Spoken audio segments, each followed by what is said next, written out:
Now, ladies and gentlemen, we move on to our next session of the day, which is managing the growth of new privileged identity type. And to give this presentation, I would like to call on stage Mr. Brijesh Mishraa, Global Sales Head from Sena and Password. Can we have Brijesh with a big round of applause?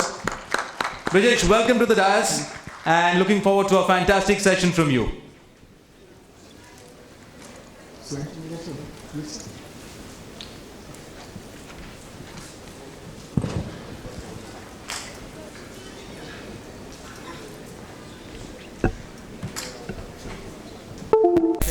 Mishraa, people call me Ben as well. Today I'm going to talk about how do we manage the growth of new privileged identities in the organization.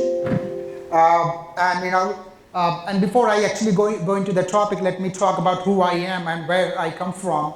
So I represent a company called as a Sena and Password. So this is a Brazilian company. It's a Portuguese word. And it took me 2 days after I joined the organization to pronounce the name right. So I don't expect you guys can do it. But let me give you the highlight. It's a two different words. Senha stands for safe. Segura stands for password. So when my founder started building up this company in 2013, that was the concept, and we studied the entire market, and that's the name we decided. And if you take a look at the logo, these are in two different colors. So safe, password. And the topic that I'm going to, I said I look after the business for India, the entire APAC region, as well as for the entire Middle East. Of course, the entire research development headquartered is in Sao Paulo, Brazil, but we are a global organization, rated as a top 2 privileged access management vendor by Gartner in the various reports. And the topic that I'm going to talk about, not the traditional IT admin, but the new privileged identities that we are coming across nowadays. So this is the Senhasegura's inception. We started our business in 2013. Slowly and steadily we started building up the features, functionalities, and then we got into a complete privileged access management suite, and we did not stop there. We started building up the surrounding other related products such as privilege elevation and delegation management, certificate management, DevSecOps. We launched a new product which is idemeum, which is a remote access control without using VPN, based on a zero trust security model. And this we launched in the peak of the pandemic, which was well appreciated and acknowledged by Gartner. They said, this is going to help the entire fraternity because this is the need of the hour. So this is our journey from the inception till today, and this is a 360-degree platform that we present today. We are not only a top 2 privileged access management vendor, we also have endpoint security, that is PEDM. We also have DevSecOps secret management. We also do certificate management, and we also do secure remote access control. So all these 5 products, they are part of the single console, a 360-degree complete security and automation platform in a single console. Now, as I said, the topic is to talk about the growth of new privileged identity management. So first of all, why do we need a privileged access management in today's world? Why cannot we manage and everything with the multi-factor authentication, and we can call it for the day? So we all know that now privileged access management, privileged accounts, has a very powerful control. And if this gets compromised by the malicious insider or outside hackers, they have the keys to the kingdom. They can get into your network, they can move laterally, they can move undetected, they can create accounts, they can inject malware, they actually own your company. And you have a very little control to stop the kind of damage they can do to your organization. So this is the powerful, we call it as the heart of the cybersecurity. And based on the multiple evidences, 80% of the breaches that have happened in the world involves the privileged credentials. I'm talking about all those big breaches that you get in the news, that you hear about a bank or this particular airlines got breached, where it's going to impact the masses of the people. So 80% of the time it involves the privileged credential has been compromised. And the good part and the bad part is that these numbers and types are growing day by day. The good part is that the organizations are capable enough, they're leveraging more and more technology. But if these new identities are not being managed, monitored, or secured, that leaves a very large threat surface for hackers to attack and take over your system. Right. As I said, this is a new era which brings the new opportunities, which of course, the new opportunity comes with the new challenges. And the traditional privilege access management, it puts a strain. It's very difficult to manage your new identity growth. So today we're going to talk about these 6 different types of the identities, which has a privilege account that needs to be secured and managed. So first of them is DevOps. We all know that DevOps team is, they have powerful control. They're building up secret management into your applications, into the services that they are building up. And they're often building these things on the cloud. And these guys, if they're not being monitored, they're not being controlled, and these guys are not the security experts. So this is the first identity that we need to think about from the board perspective, from the CISO perspective, that this is a user group that needs to be protected as well. Second, we have a cloud admins. Of course, the cloud admins, we have AWS, we have GCP, we have Alibaba, we might have the private cloud. These guys are managing the infrastructure and the underlying services under each platforms. And now, the non-human identities, that is the machine identities, we're seeing that the growth of the machine identities is twice as the number of human identities. Whether you talk about the service accounts, whether you talk about IoT devices, whether you talk about robotics, bots, APIs. So these are all machine identities. And these are all a threat surface, threat vector, if they're not being controlled, monitored, and secured. Fourth use case is a remote privilege access. I mean, we can relate and we can connect this today in today's post the pandemic world, how the remote access has actually helped us survive the business.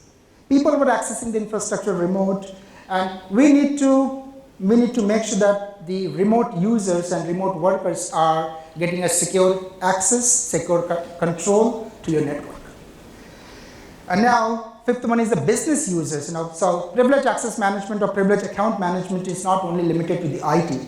Now we have our powerful business users who has access to powerful financial information, financial transactions, and that becomes critical when they are using the powerful shared account.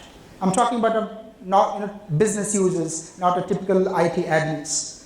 And the last one is the data lakes and unstructured data, which is spread all across the organizations, which has again the financial informations, all the sensitive informations of the organization.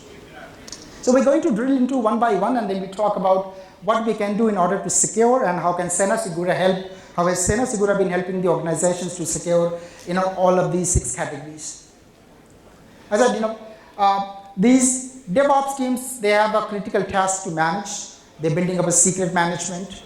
And as I said, the traditional privilege access management is not built for the DevOps teams. And these guys are not the security experts. So whenever they are working, they have been assigned or asked to inject a security parameter into their process, in which they can do that. But if organization does not have any consistent policy in order to manage, monitor, and secure the cloud, this user group, then it becomes a very tedious task for them. They have a lot of things to deliver. They have a lot of things to deliver on time. So it's the organizational policy that needs to be decided to, how can we secure my DevOps team as well, so that they can, do the delivery, do the other things that they need to do on time. Now, connected to this, cloud and DevOps. So as I said, cloud IT admin team and DevOps teams, they are building up the things, and most of the time they're building up these things on a cloud platform. And we also need to take a look at the underlying infrastructure that they are managing day in and day out, such as your Windows, your Linux, your Linux-based host-based privilege management, and all these cloud platforms such as AWS, GCP, Alibaba, and most of the time the DevOps teams are doing the integration with the tool management, and just to make sure that they do the integration tight, there's no blind spot left. And they're also doing the integration with the containers. for the secure secret management and for the secure containers. Now, talking about the machine identities, as I said, the non-human identities are growing twice at the rate of the human privilege management. So traditionally, what we have seen in the organizations, we already had a service account, mostly in the Windows environment, and this has been going on since long. Now, in today's era, we have the IoT devices which are connected to around robotics. And these IoT devices are connected to the system is connected to your network. And let's say by the hacker, if that gets compromised, they tunnel back into your system, they can get into your network if they're not compromised. And that's what they want. They just want to get into your network through any surface, through any vector that they could get in. Next one is bots and RPA. I myself have bought an insurance without any human discussion through that chat bot. So it's my real-time experience. And bots are mostly used in the call centers, in the financial institutions. Again, a bad actor, malicious outside attacker, they might take a control over your bot. They might take the control of the bot owner. And again, there's a sneak through to get into your system. That's a loophole. If that is not well protected, that is not well monitored. The same thing goes with the API and cloud-based DevOps that we talked about. So what I'm saying that the machine identities are growing at twice the rate of the human identities, and this is another area that the organization needs to take a look at it. Is my IoT devices secure? What permission I have given, who can access it, when they can access it, and why they can access it, what kind of a workflow they need in order to access it. And same goes to your bots and your APIs and all the cloud applications as well. Now, the privilege access, most of the enterprise has been extended. The access has been given to the third-party vendors.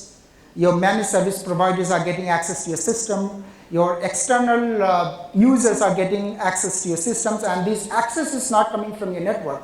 These access are coming from the outside. So how do I make sure that my outside connection to my system is absolutely secure, whether it's a third-party vendor, whether it's my managed service provider, or any other my remote employee who is accessing my enterprise. So as I said, the new opportunity, it's an extended enterprise. Now people are, half of the population is working from home, and that's a culture being adopted not only in India, but in most of the other countries. So it's not only limited to the four walls of the office. It's a virtual environment, it's an extended environment, and connections are coming all across from the outside, from the various vendors, service providers, from the different people. This is another surface vector that needs to be well monitored, needs to be well secured. As I said, privileged access management is not only limited to the IT people nowadays. Most of the business users have a powerful access to the financial data, the company's IPs, and this becomes critical when these user groups are using the shared account. And can you imagine, if your corporate Twitter account, corporate Facebook account gets compromised, goes into the bad hand, what kind of a damage, what kind of a rumor it can create for your company? If the organization is from the BFSI side, they can get into they got hack of your Twitter account or Facebook account, they put any message, they put any kind of image, picture in order to create rumors and kind of impact it to make your customers, and the kind of penalties that you would be levied because of the compliance breach by the government agencies or by the regulatory authorities. So business users have also access to the privileged informations, and that becomes critical when they are doing the shared account accessing. Now the last one is the unstructured data, the data lakes which is lying in the system. Most of the people do not have the visibility. Whose database is it? Who is the owner of the data? What kind of information do I have in that data? Not even the finance team, not even the other department that's supposed to have the visibility into that database. So unstructured data has, most of the time it has a critical financial information. organization details that are very sensitive, that should have not been, unstructured and kept into a data lakes. So, if there's a lack of visibility and lack of accountability on those, again, it goes in a wrong hand, goes in a bad hand, again, the same kind of havoc and challenges it would create for the organization. Ultimately, it's a data breach, whether it's going from machine, whether it's going from human, whether it's going from the unstructured databases. It's a data that is getting leaked, and that's the entire job of the, as Pam was talking about, the CISO, the CIOs, their top level approach is to secure the connection, secure the data, whether it's from machine, from human, and from unstructured. Now, we saw the problems. We know that what needs to be secured: DevOps, cloud admins, the machine identities, the unstructured data. Then, we do not have one pill for everything. It's not a one-size approach. Let's say, if I am the CIO or the CISO of the organization, I know my network team is different, my machines are different, my DevOps teams, and my business users. So I need to have a segregated approach in order to give them the secure access to all my human accounts, that is my IT admins, my DevOps teams. I need to have a, maybe that not fit into the machine identities which I have. And that second one might not fit into the, the assets and the servers and routers that I have. So what I'm trying to say, we need to have a customized control over each assets, whether it's a human database, whether it's a human accounts, whether it's a machine identities, whether it's my assets, and I have to have the permutation and combinations of different technologies, different applications, a secure connections, a secure things to make sure that my entire organization has been well protected.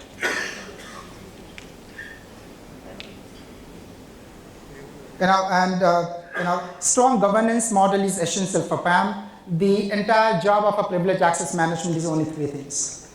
Make sure that the entire data of the organization is secure. Make sure it helps you meet the regulatory compliances, whatever compliance that the business falls into it. Third is to have a governance into the place. So what do I mean by governance? Let's say who has the role-based access and the rule-based access. It's not open for all. If you are of this designation, you might have access to this. If you need access to any device, any applications, you need to create a workflow, take a permission. When I say yes, then only you can have access to that particular assets and that particular data. So these are the governance framework that helps organization to maintain the discipline within the organization, discipline within the IT infrastructure, to make sure that there's a business continuity who goes all across. There's a very less risk of the data breach, considering that you do not have those tools. So governance helps to make sure that there's a business continuity, there's a discipline has been followed within the organization. And of course, privileged access management is not only the IT decision, it's the business decision as well. Nowadays, these discussions are happening in the board. And probably if you take a look at 5 years back or 7, 8 years back, board hardly used to talk about the technology, what data needs to be protected. That used to be the job of the CIOs and CISOs. Now this a business decision is coming because they understand if I could have one breach, what kind of a damage it can do to my company. The CEO understands very well, CFO understands very well, and now board have realized that one breach that can happen based on the size of the business that I am, and what kind of a financial impact it can create on my organization. And of course, it helps you to meet the regulatory compliances. It's better not to get punished by the regulatories rather than have those tools, those processes implemented. Your operational cost goes down. Why does operational cost down? Because there's a business continuity happening. There's less friction between the business and the technology. Technology is in the place, enabling the business to do their job. And of course, now the lost productivity, if we do not have these tools, some kind of breach, some kind of a bad transaction happens. So we all nowadays, businesses have started realizing the importance of security, the IT security within the organization. And guys, we have seen the challenges, we have seen the problem, now here comes the solution. Senhasegura is a privileged access management, automation, and security platform. and all the problems that I talked about, I have a solution, and I have been helping my customers as a solution. Again, I repeat this slide once again. It's a 360-degree platform which manages all the security threats that I just talked about. We do privilege access management. We do privilege elevation and delegation management. We help you to have a secure connection, let's say, secure connection based on zero trust. If your data center is in Mumbai, you're accessing it from Singapore, we have a solution which is based on a zero trust security model. Make sure that you have a secure remote access control. We have full-fledged the DevOps and secret management tool that we have been helping the businesses to utilize that tool in order to secure their secret management project that they have been doing. And we are the only PAM vendor which also does the end-to-end certificate management, whether it's a SSL certificate or the entire life cycle of a certificate. So it's a 360-degree platform. And the best part is that all these portfolios of the products, such as PAM, DSM, DevSecOps, certificate management, they all are integrated to the same console. They are part of the same interface. They are separate products. The licenses are separate, but they are based on a plug-in and plug-play model. They all are integrated to the single interface. Today I bought this, and tomorrow if I have a need, I don't have to put all those hashes of the infrastructure. I just activate the license, start working on it. Our licensing is very simple. Senhasegura's licensing is only based on the number of PAM users. You might have 1,000 devices, assets. You might have 1 million devices. You might have 10 million devices. Senhasegura is only its licensing is based on the number of users, and it is our responsibility to integrate all the devices, assets, credentials to the secure vault of Senhasegura. So our pricing is only based on the number of users. We have perpetual subscription. We have support multiple editions. We have it's a multi-tenant architecture that we have. If you have one central infrastructure, if you want to manage the multiple branches, multiple things, it supports a multi-tenant infrastructure. Last, what is the credibility of the product? Indian market would say, oh, okay, that's a good thing. You have a great, you're from Brazil, that's fine. But what is the credibility of your solution? Why should there's so many options I have. Here, take a look. This is not my report. Senhasegura, Senhasegura's vendor, Senhasegura's partner, Senhasegura's distributor cannot write a feedback here. This is a Gartner peer insight. This is purely the end customer's environment. They write a feedback about a technology, about a product, about their experiences. And trust me, I'm very proud to say that Senhasegura has been rated the #1 PAM solution on a Gartner peer insight with 98% recommendation rate by the customer. That means 98% of the customer would recommend another customer to buy Senhasegura. And it's a publicly available report. You can just go to Google Gartner peer insight, see all the reviews. And an interesting point is that based on what parameters they have given this rating: easy and fast deployment, best UI-driven, and all-in-one security platform. So the evaluation and contracting, the integration and deployment, service and support, the product capability. So crux of is that it's a easy and fast deployment, best UI-driven.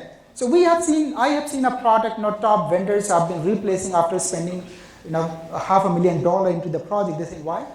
I have a 100-member IT team. They do not like this solution. They do not want to use the solution. So the user experience is so bad that they say it's very complex to manage. It is losing my productivity. My team does not want to use this product for a long time. So here we come into the play, the team which uses the product. CIO can make the investment, okay, let's go and buy. But the guys who use the product day in and day-to-day operation, daily work, they love the solution. So ladies and gentlemen, that's a wrap. That's what Senhasegura is all about, and that's what it was how do we manage the growing privileged identities and growing privileged types, whether it's a DevOps, whether it's a cloud, whether it's a machine, whether it's a unstructured, whether it's a remote user. And we have a booth outside, maybe if you guys come in tomorrow, if you have any questions, if you need more information, we'll be very happy to assist and work with you. Thank you so much for listening, and you guys have a wonderful day. Thank you so much, Brijesh, for that wonderful presentation. I would now like to call on stage Mr. Deepak Verma, Sales Director from InfoTech and AdwebTech, to kindly do the honors of felicitating Brijesh Mishraa. Deepak, thank you so much for doing the honors.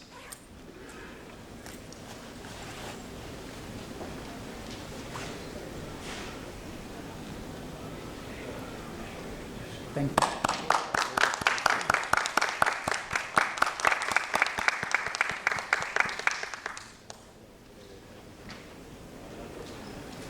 Wonderful. Thank you so much. Thank you so much, guys. Thank you. Thank you so much, Brijesh, for that wonderful presentation on managing the growth of new privileged identity type. And thank you so much, Deepak, for doing the honors. So, ladies and gentlemen, that was Brijesh Mishraa, Global Sales Head from senhasegura, on managing the growth of new privileged identity type. And as Brijesh said, I would like to emphasize again that please do visit the booth of senhasegura outside to learn more about their products and solutions. Tomorrow, throughout the day, they are available and they're more than happy to answer to your questions and queries.